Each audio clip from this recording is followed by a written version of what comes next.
back. Dude, it's warm in this room. It is. A little warm. Yeah, you can. Hey, could you lean forward onto the microphone there? Have you done this before? I'm really trying to figure out, should I go with your way here with it down? I feel like I can see better. Yeah, okay. You look good. I want my eyes to be able to see. Right. Right. How are you looking there? The viewers. I'm working on it this season. When I'm getting something serious, I'm looking at the camera. I like it. So season 3, we're kicking it off. We're taking a little break, a hiatus. Is that what we call it? That's right. We took a break, and a few things happened.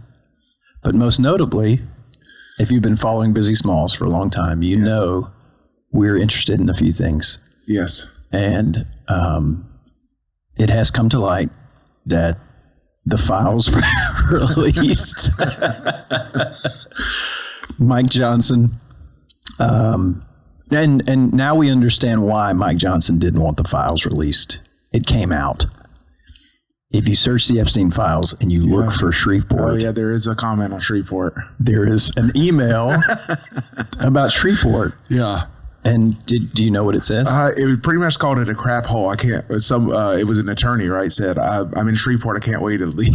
What did she say? It's like a dump beyond your wildest imagination, or something like that. There's no such thing as bad publicity. Is that what they say? Well, that's right. And look, she sent that email at 4:30 in the morning. Was her name like Catherine Grundle or something? Yeah. Whatever. Yeah. Look, irrelevant. To support her claim, if you're trying to find something to do at 4:30 in the morning in Shreveport, probably not a lot of options. Well, that's my point. Yeah. My point is that at 4:30 in the morning, what do you want? Yeah. I mean, if she wants to go for a nice dinner at the Sizzler at 6 p.m., perfect place. That's right. That's right. I'm just saying, if you want to see the best of Shreveport Bossier, it's probably not going to happen at 4:30 in the morning. No, I wouldn't imagine. No. But yeah, there no mention of Busy Smalls in the Epstein files, so that's a win. That's right. That's right. We'll take it. We'll take it. So yeah, how was your break? My break was excellent. Christmas was fantastic. Family is all good. Everybody's doing well. We've got a new year. Mm-hmm.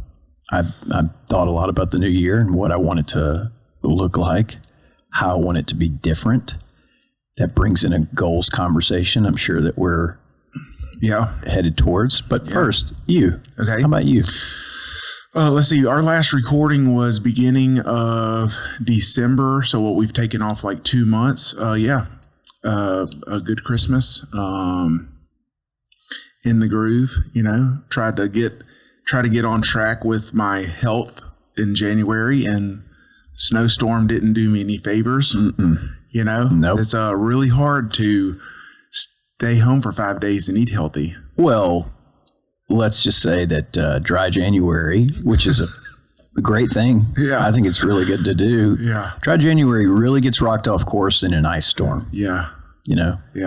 Really gets challenging to maintain that. And here's another thing that, if you're not from Louisiana, maybe you don't understand. Sure. You come into January, you've coming off this basic bacchanal of binging food every day in Christmas, right? Mm-hmm. December, you're just eating like crazy. You're going nuts. Parties all the time. Yes.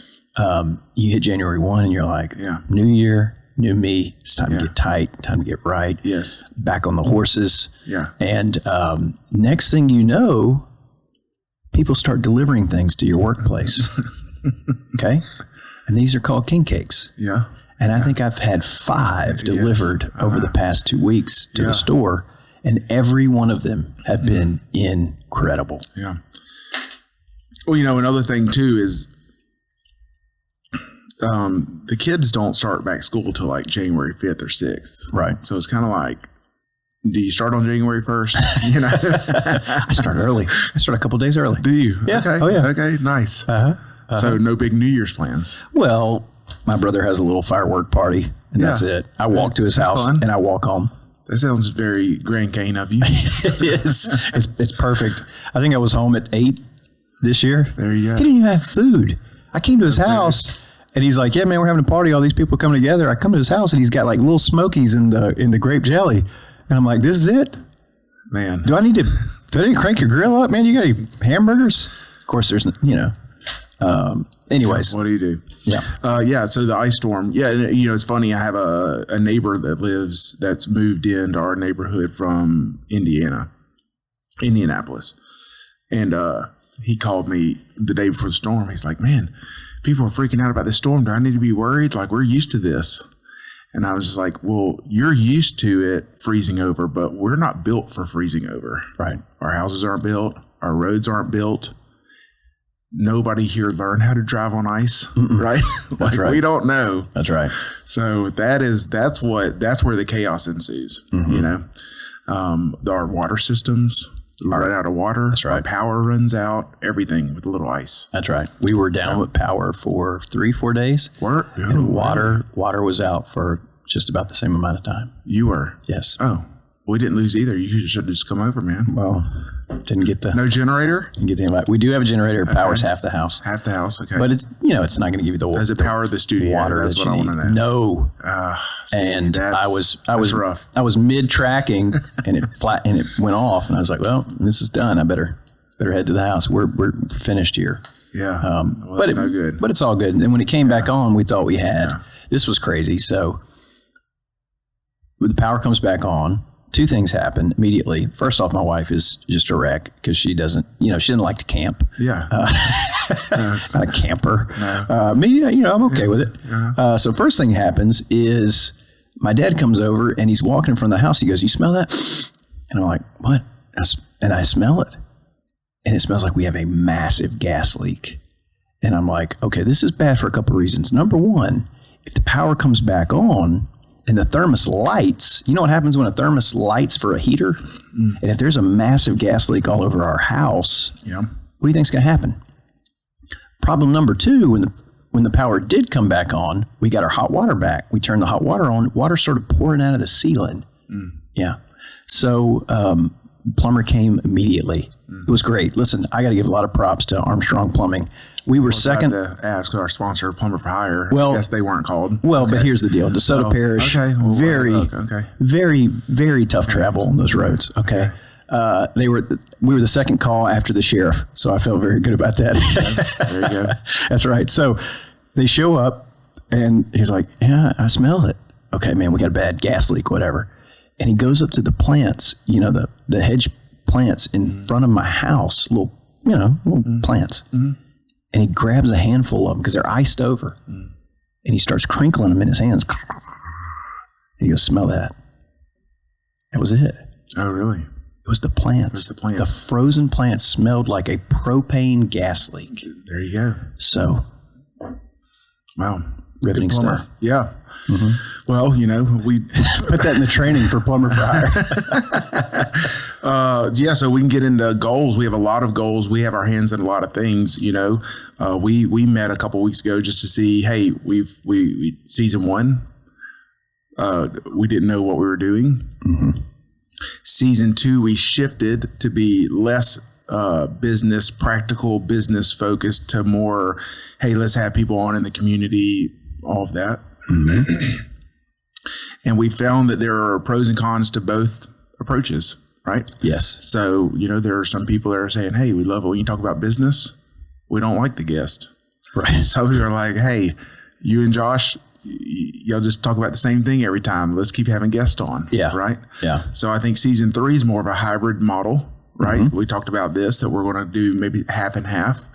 Half of our episodes, just us two talking about what we're going through in business, what we're reading, what we're learning, kind of some practical things on business and growth. Then the other half have people on. And we've even talked about having back some of our favorites, our past guests. Yeah. And so we haven't really approached them yet. But so that's what we're going to do. See how that goes. Well, it's an exciting season 3. I think that's what you're saying. Yeah, I'm excited about it. I'm excied about it. Yeah, me too. Our producer, would you call Armando our producer? What is he? Armando he says some elements of producer, editor, mixer. we made him give us a whole season before we give him a shout out. But, he gave us some unsolicited advice. It turns out he's like kind of a well-known. He's a famous podcaster. We didn't know. We didn't know. For the listener, this is the guy who helps us edit the product. Yes. And he chops up the clips, the ones he thinks might be good. Yeah. And look, he's an amazing guy and we love working with him. And then, right before the season kicks off, he goes, hey, I want to talk to you guys about something. And I was like, okay, whatever, man. And then he shows me his podcast. I'm like, dude, he's got like thousands and thousands of views. Yeah. This guy's a famous podcaster and he's, he's like, you have potential. Yeah. I just want to let you know, you have potential. You got to get there. Yeah. But you do have potential. Yeah. So I love it. This episode is sponsored by Clint Davis Counseling, helping people make lasting internal change for external growth and success. They provide professional counseling, education, and resources to the community of Shreveport, Bossier City. They have 3 locations, one in Shreveport, one in Bossier, and one in Benton. So go to ClintDavisCounseling.com or give them a call, 318-562-6903. So if we're going to say goals for our podcast, I think we still want to highlight the good things going on in our area, Shreveport, Bossier. We want to give maybe some help or some advice or maybe some comfort to those that are running small businesses and organizations in any market. We know that it is just tough. I mean, probably once a week, twice a week, somebody is bringing this conversation up with me is like, dude, I don't even know how you do it. Like, I wouldn't be able to sleep if my revenue was depending on me and not just getting a paycheck and going home. Right. Or how do you have this much stuff going on? Or there's no way I could deal with employees today. These entitled 20-year-olds, I couldn't do it. Right. I couldn't, just bringing up the struggle that people on the outside look that me and you now we think is just normal life. Right. Yeah. Because it's just what we do. It's so interesting. Yesterday, this thing kind of came forward and this guy asked me, he's like, are you going to do it? I was like, I don't know. I said, I'm looking for an opportunity that wouldn't totally, mess my life up, make my life like totally crazy. He's like, you have a good life? And I was like, yeah, man, I got a pretty awesome life. But from the outside in, he was like, man, it's got to be really, really stressful and really tough. And it is. Yeah. But I don't, do you think that you've got like a super hard life? I mean, I don't know. I think that, this is my Clint, a alumni of Busy Smalls. Mm-hmm. We use his podcast or his studio. He likes to say, and I'm going to try to get this right, but he's like, anxiety, let's see, anxiety is not a feeling. We say we feel anxious, right? Our feelings, he says that, anxiety is, or maybe anxiety is not a condition. And maybe it's what we feel, but it's not our condition, if that makes sense. And so I think that if we are saying, well, we're stressed out, I think a stressed out person is going to be stressed no matter what's going on. Does that make sense?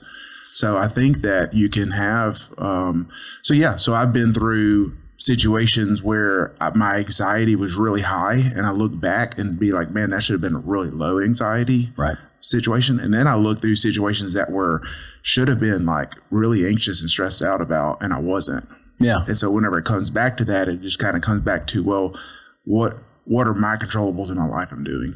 Yeah. And so, so as a business owner, I think that, whether you're an employee or business owner or starting a business or whatever it is, or retired, I think that it really comes down to, I don't know, just kind of a holistic, how you're treating your life. Is there peace in your life? Are you, that's what it comes down to, if I'm enjoying my life or not. So this is what I wanted to talk about. Sure. Okay. Season 3, episode 83. I wanted to talk about being rich.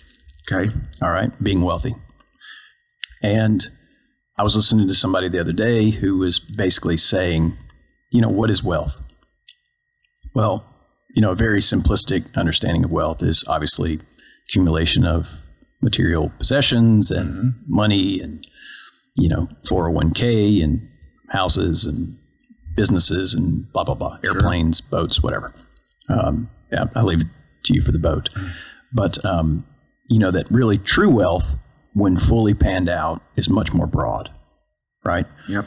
And that wealth is found in addition, or also in relationships, particularly with your family, with friends, with God, with your community. Mm-hmm. And so I wanted to talk about being wealthy. Mm-hmm. And I wanted to talk about, what is it, as a business owner, because we can get very blinded in, looking at the scoreboard or thinking, I can look at other businesses like mine that are, bigger.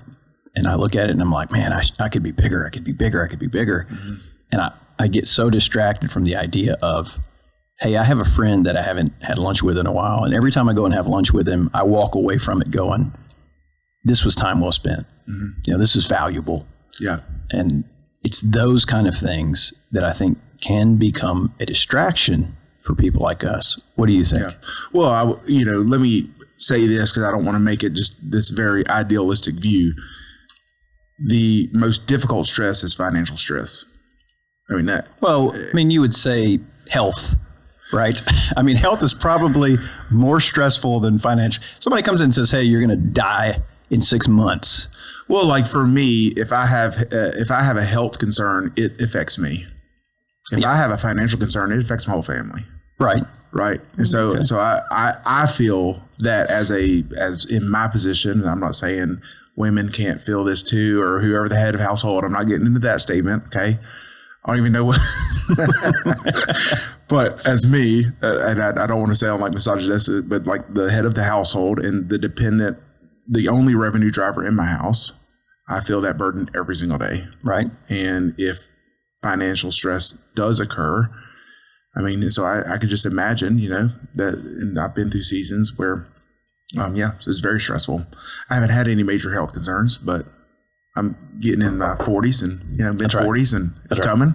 Yeah. So having said that, I would say I know personally some of the most miserable people I know would be considered financially wealthy or rich. Well, if you want to say that. Well, why do you think that is?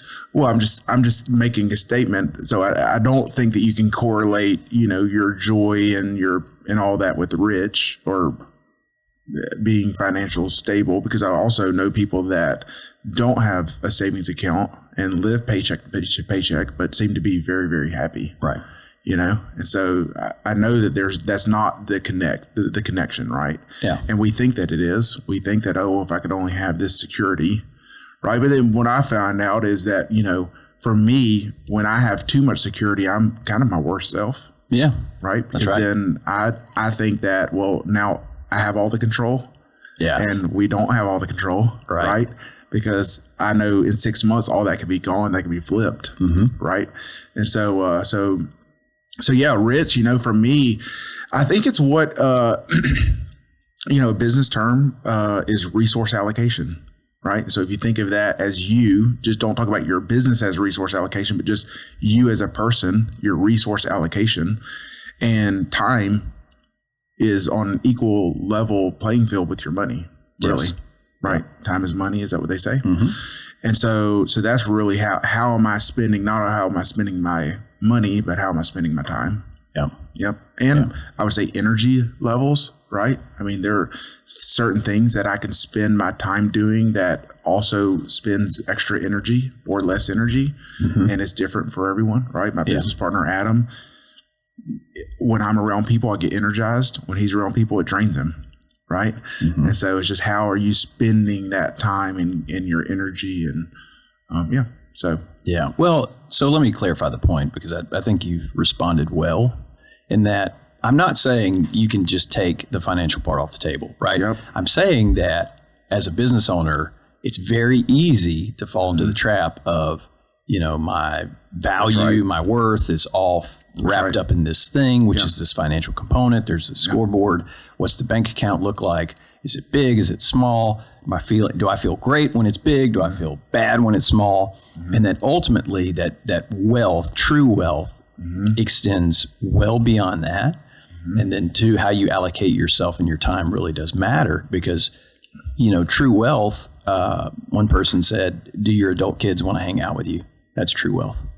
I was like, wow, that's really good. Yeah. And the way it's going with my 13-year-old, I'm not there. Well, I was thinking we were on a good track until this morning. So,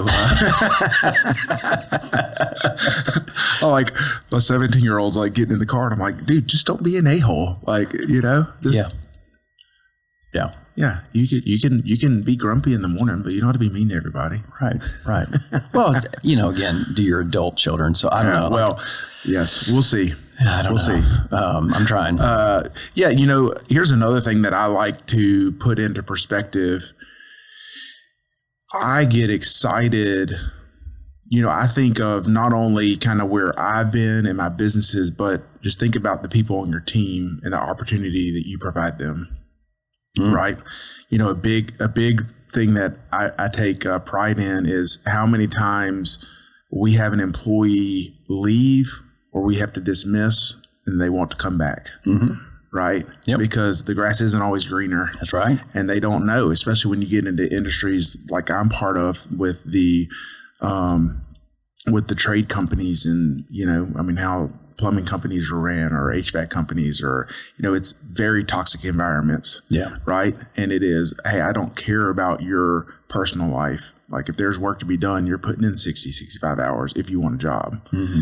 And, to work in an environment like us where we really value the health of a person and we value family and we value taking time off, it's just different. Yeah. Right. And we don't get our results by yelling and demeaning people. And you know what I'm saying? Like that's not how we get results. And so whenever someone says, oh, well, they're going to pay me an extra $5 an hour, I'm going to go check it out. And then a month later, they're like, hey, I'll take a pay decrease. I want to come back. This is not.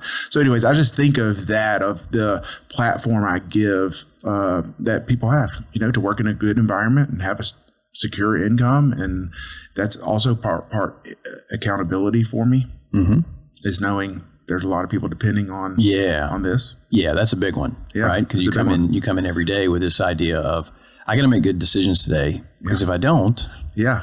But I think that's also joy.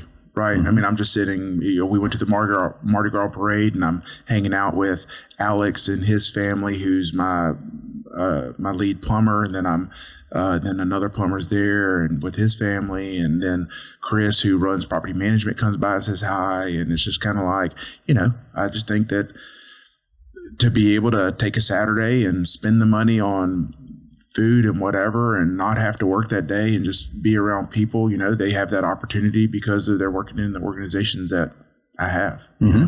So. Yeah. And there's clearly a lot of reward there, a lot of joy there, like you're saying. And then this episode is sponsored by Plumber for Hire, locally owned plumbing company specializing in residential and commercial plumbing. They've recently expanded into new construction plumbing, and also, they're very proud of starting their HVAC division. So when the temperature gets hot, if you need any servicing or work done on your heating and cooling system, make sure to call Plumber for Hire. There's no job too big or too small for them. You'll see their vans driving around town, giving them a wave.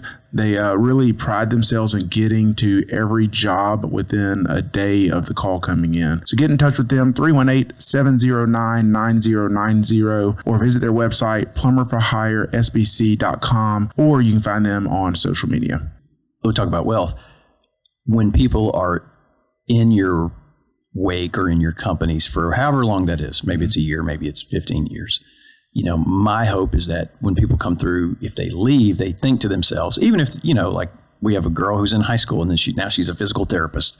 But my hope is that, during the time she was here, that she is in some way better off than, before she came. Sure. That this was a place that made an impact on her in a positive way. Well, this is real difficult, is having someone leave your organization to compete against you. Yep. And then knowing, I'm not saying this is easy, but there is some pride in knowing that they're finding success in their own venture because of what they learned from you. Yeah. Yeah. That's tough. Right. Oh, it's real tough. That's tough to that, but it's true, know. And then it's like, okay, well, let me get to a place. Why? The alternative would be to be bitter and upset with that person. Okay, so then why do I feel the need to be bitter and upset with that person? Right? What does that say about me and my insecurities? Yeah, But in your business, with all the people that are involved, I mean, that's what we're talking about. I mean, that's an investment. In some ways, it doesn't cost you anything. In other ways, it might cost you some money, right? It may cost you money to, for your case, maybe passing up on that job on a Sunday because, you're not expecting someone to work on a Sunday, whatever it is. Yeah. You're making a decision that is costing you some money, right? It is costing you money to be a little more family oriented. It does. Sure. And, that's why if the big, equity funds came in, that, they would cut that out right away and go, oh, you're leaving money on the table. But the investment that you've made in those people in that moment, I mean, I would call that wealth. Yeah. I mean, it's not on paper. It's not. Well, think of the Chick-fil-A model, right? I mean, how much more money would they make because, you think of it, right? I mean, you think of they're functioning 6 days and that covers a lot of the fixed cost, right? So you could almost say opening a seventh day literally would be all profit other than your cost of goods. Sure. Right? Why not? Because your fixed costs are there. Yeah. And so it's crazy. You'd probably hit, I'm picking a nit here, but you would probably hit a good bit more overtime because that's a long way to run 40-hour shifts. But the point remains, they would make boatloads of money being open on Sundays. Yes. And two, but they outperform the next door McDonald's by four times. Yeah, as is. Yeah, with no Sundays. It's so it's incredible. But that's another testament to a group, an organization, a business that is concentrated on wealth in a broader.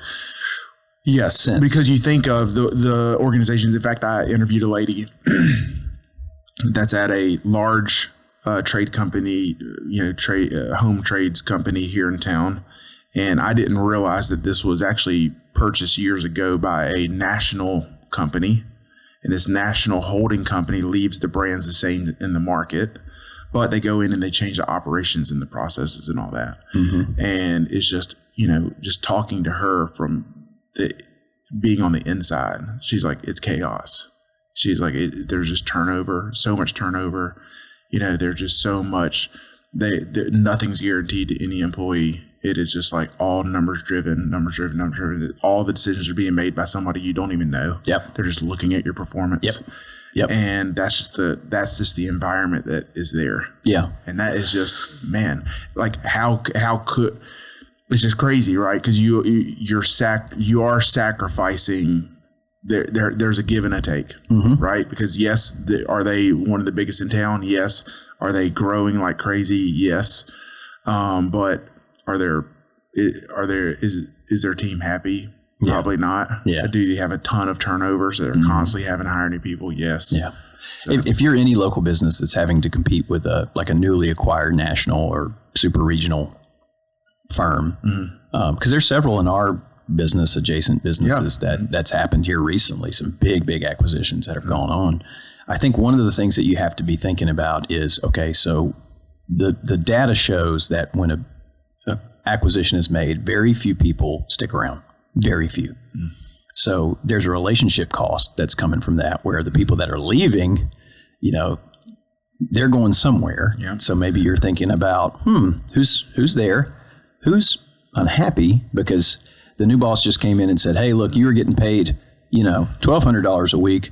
Now I'm taking you to $1,000 a week, or whatever the new deal is. There's some kind of new deal, or I've taken away health care or something. I don't know. Well, then you think of the loss of the clients. They have relationships with these employees. That's right. They show up and they're like, well, hey, where's Joe? He's been helping me for the past 10 years. That's right. So on one hand, I kind of wish sometimes for my biggest rivals to all get acquired. I just wish they would all get, bought, because then that turnover is so real that there's going to be some kind of costs that come from that. Now, on the backside of that, these companies are very, very well capitalized. Yeah. And so they can run themselves in the ground for a long period of time because they got the wallet to basically say, we can do it for nothing. Yeah. For a long time. Yes. And we can outlast you. Yeah. Now that's hard. This episode is sponsored by Ivy's Building Materials with 3 locations in Halton, Blanchard, and Mansfield. We are your locally owned home center. We have hardware, building materials, anything you need to build a house, to fix a toilet, to paint a room. Come see us at Ivy's Building Materials and see the service that we are known for. IvyLumber.com. Well, and that's is very, and that's it's so tricky, because you think of, in our market, you think of Total Wine coming in. Great point. Right. And I'm just like, I know, I'm familiar with the small locally owned competitors. Take Cuban. We need to have Grant example. On. Yeah. Family business, I think, and I think he's the second generation of it. And, yeah. I mean, I've been into Total Wine. There's no way you can compete. I can only imagine. I haven't been there. It's just like, and then somebody told me, well, that's just kind of their model. They go into a model and just do everything at cost for like 2 years. Yeah. Till they wipe everybody out and they just slowly start increasing prices. Is that true? I don't know.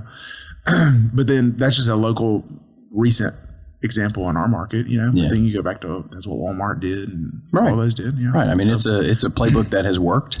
So as a small business owner, to say that let's go into this competing with these national companies or franchise models or something like that is, to me, you have to play on a different playing field. Correct. And so for me, it is, hey, okay, do they offer retirement 401k, payroll protection, all these things? Yes, they do. Yeah. Yep. Do they allow you to miss work at any time to go to your kid's school function? Probably not. Unless you won't pay time off, right? Yeah. Are they going to let you take off, the last week of the year to work from home to be with your family? Probably not. Yeah. Right. And so it's really, so you have to find out what those are. And look, for some people, they want the security of the retirement, the 401k and all these things. Yeah. And then some people want to be able to have the flexibility to spend time with their family and have, a company vehicle to drive home or whatever it is. So, well, and ultimately as a local business, your biggest competitive advantage against this national, whoever's coming in, is just what you said earlier, is that most of the decisions are being made a long ways away from where the people are actually doing the work. Yeah. That's your biggest competitive advantage. Yeah. Because again, that person who's looking at a spreadsheet somewhere is going, oh, look, it looks like, labor expenses are up, 2%. Yeah. Yeah. But the reality of it is that somebody at the store was sick for 3 weeks, or their wife was sick for 3 weeks. And so now they had to bring in some overtime so they could cover, yada, yada, yada. Now that person's just going to go down the chain and say, hey, 2% up, cut it. Mm-hmm. So what are they doing now? Well, the person whose wife's been sick, sorry, you got to go. Yeah. Right. Yeah. I remember, I've referenced this person so much on this podcast, but I remember an Andy Stanley quote way back in the day, and it makes sense. And I have to remind myself of this, but he had this quote. He says, do for one what you can't do for all.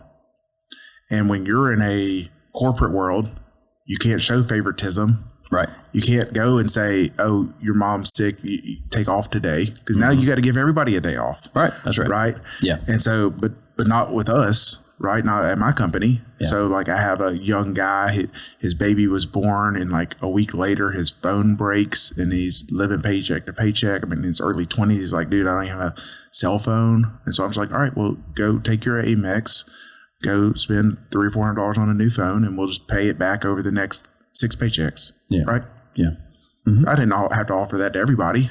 Right. But I was able to do that to help his life be easier. Mm-hmm. And that creates loyalty and stickiness, right? And then so he comes to me and says, hey, I think I want to go take this $2 hour raise over at this other company. I'm saying, oh, when you're in a bind, are they going to do this for you? Yeah.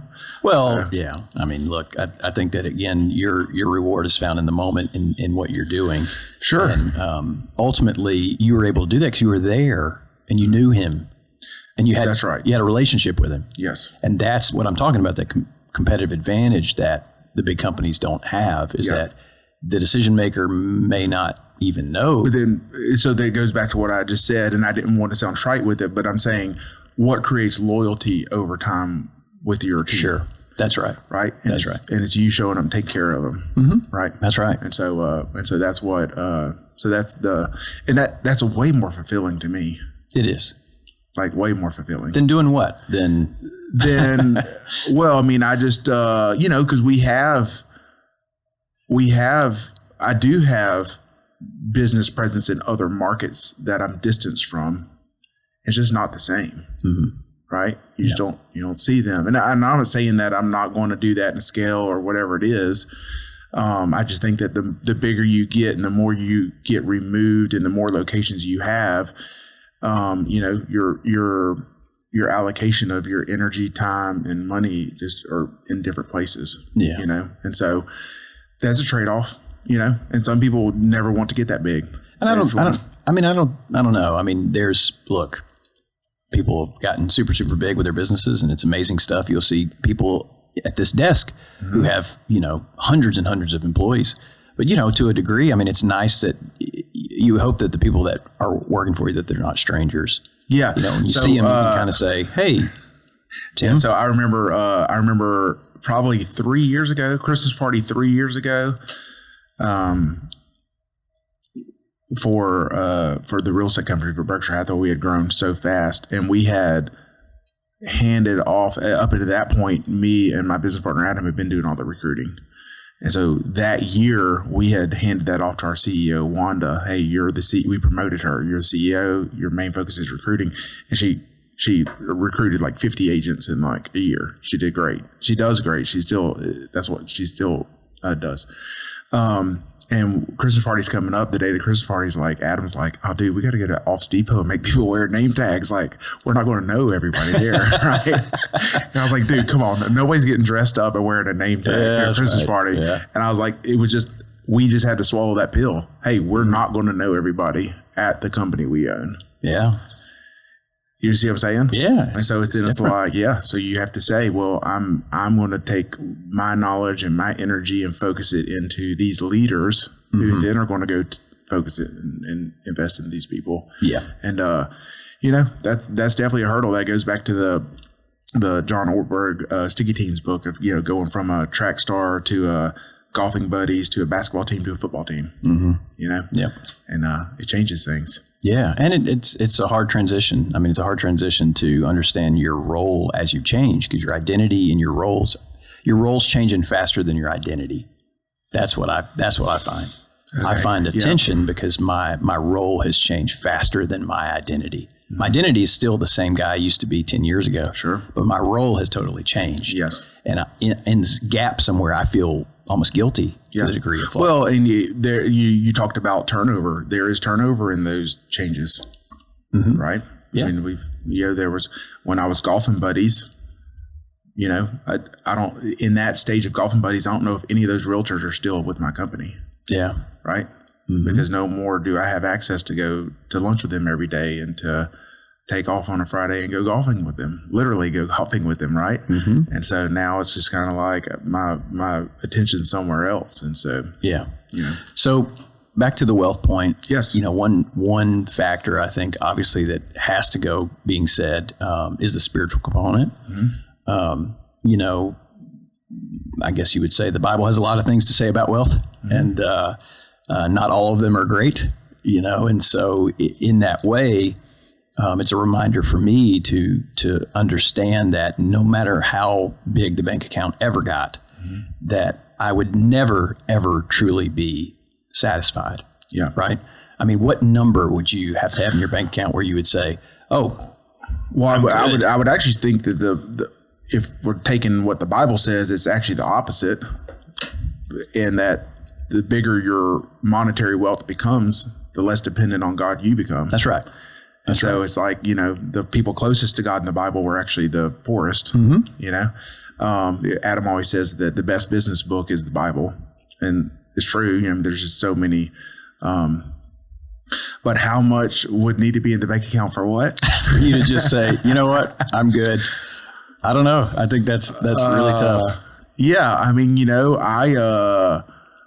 Yeah. I mean, I don't like money sitting. So I'm always like, I get money and I'm like, okay, I can breathe a little bit. And I'm like, oh, there's an opportunity. Let's go spend it. You know? Yeah. So I don't know. I don't know if, we talk about this a lot at our church as well, because, I remember Luke and Jason talking of this, like, man, this desire for so long to have a comfortable amount in the bank account for the staff to breathe a little.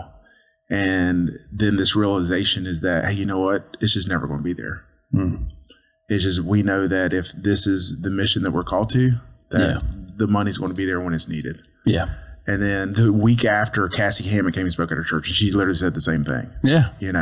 And it's kind of almost like, I don't know, it's a fine line, because then I'm like, oh, well, that'd be great to have that mentality with business. And then I'm like, oh, it's hard to get to that place, Yeah. But this episode is sponsored by Priority Roofing, locally owned, family-ran business specializing in residential and commercial roofing, repairs, replacements. No job is too small. They've helped thousands of homeowners in the Shreveport-Bossier area over the past several years. Call the office, 318-202-2123, or visit their website, PriorityRoofingLLC.com.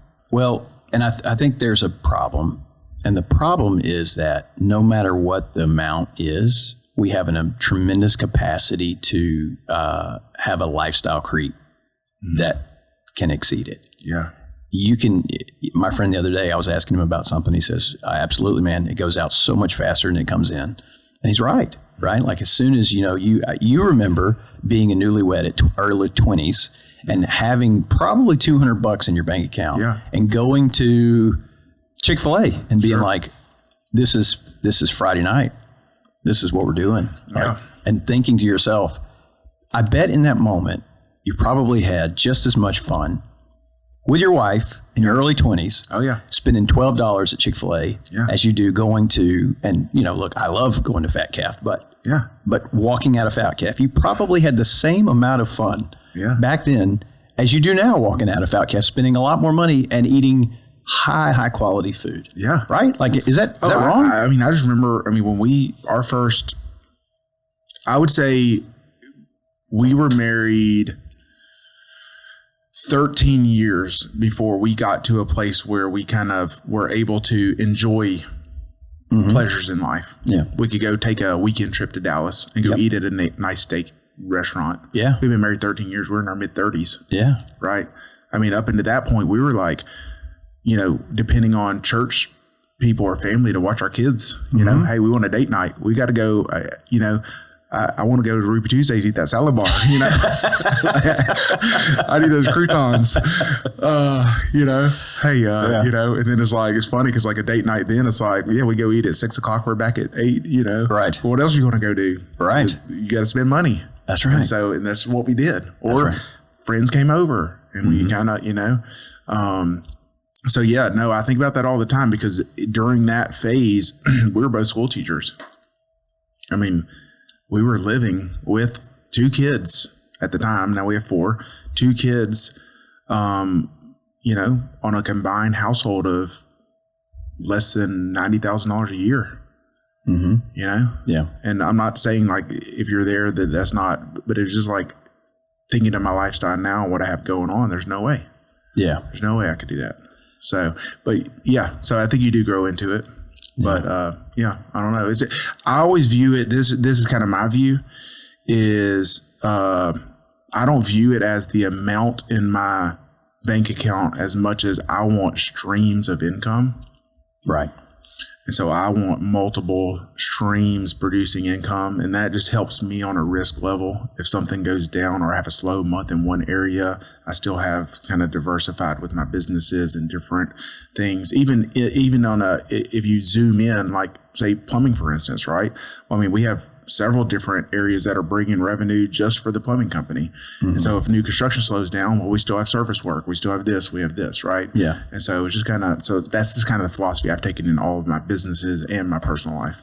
But so let's do just another thought experiment, because this was something that I think Tim Ferriss was talking about the other day. And I think that guy's got a lot of wisdom.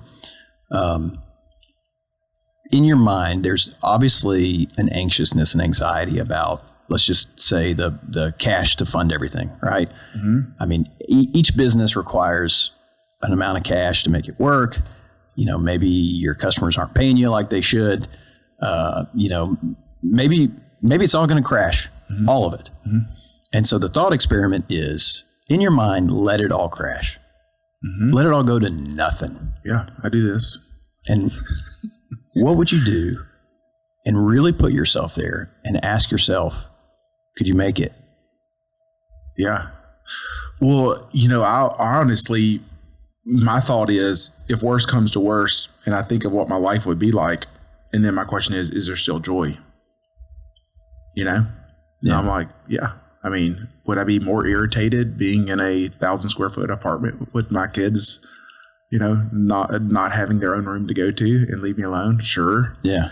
But yeah, I think that there would be, you know, in fact, I would even say that there's probably in that lifestyle that it would push me into, there's probably a peace that I don't have now by not having the burden of the weight of owning a business and all those things. Right. Right.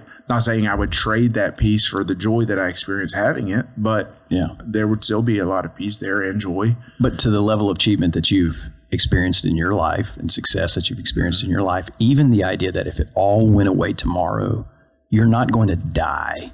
That's right. Unless, you know, but you're not going to die. Sure. You would survive. Sure. You could survive. Mm-hmm. And that, to me, when you run that thought experiment out, it does change the way you think about wealth. Mm-hmm. It changes the way you think about what's important. You know, would your wife still be there? we hope so. But ultimately, because you've done it before, sure, you've had the $12 Chick-fil-A Friday night. Mm-hmm. You could do it again. Sure, absolutely.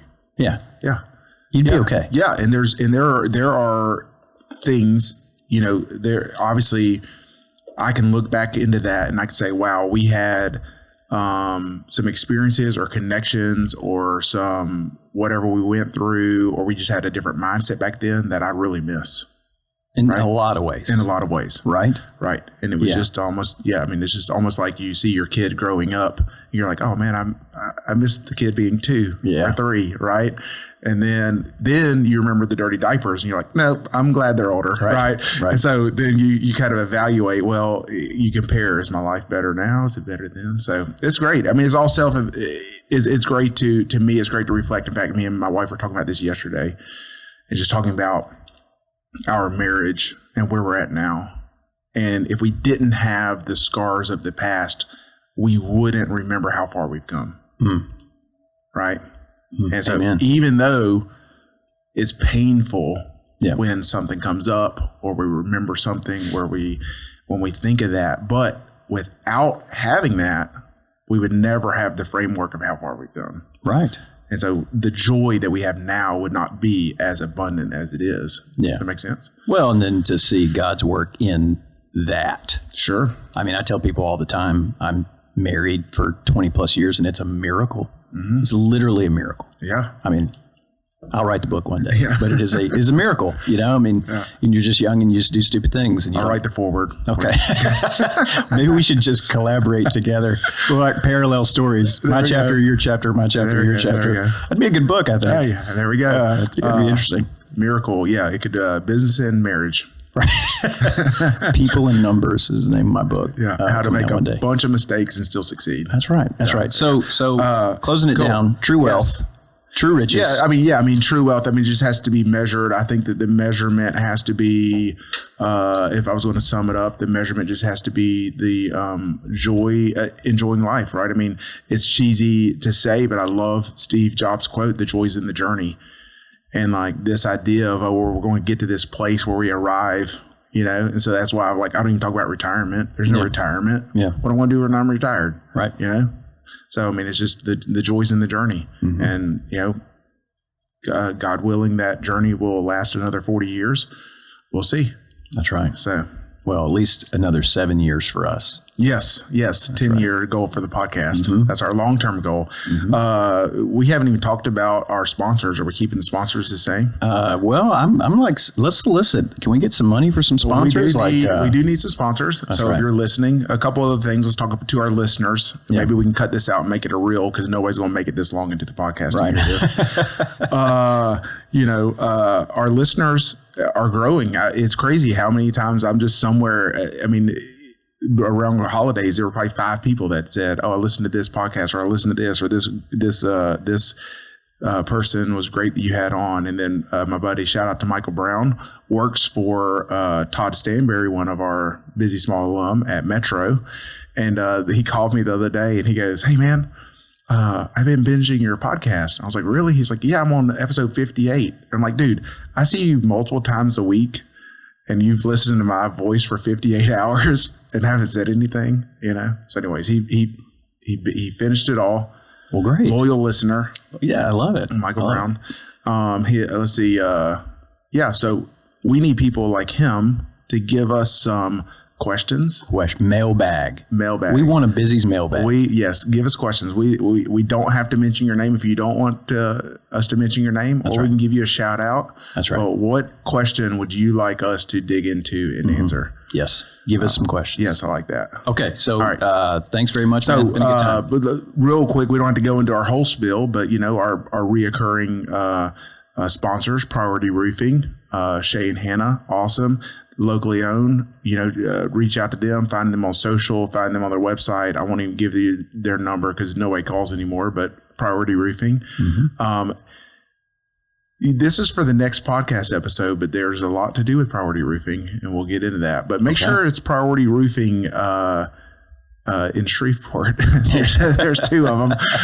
Then Plumber for Hire. Plumber for Hire is growing. We just expanded into new construction division. We also have started HVAC division with Plumber for Hire, and man, they're doing some awesome things. So Plumber for Hire, you can find them as well. Obviously, we're here at Clint Davis's studio, Clint Davis Counseling. Multiple locations, Shreveport, Bossier. They do an awesome job. So if there's a need there, reach out to them. And then Ivy's Building Materials, 3 locations: Blanchard, Halton, Mansfield. Locally owned since 1969. We're your local go-to home center for hardware, plumbing, electrical, building materials. If you want to build a house, fix a toilet, paint a room, it's us at Ivy's. We're going to give you service like you won't find at the big box. And come and see us, ivylumber.com. Yes, let's get some more sponsors. That's right. Yes. All right. Great stuff. Bye.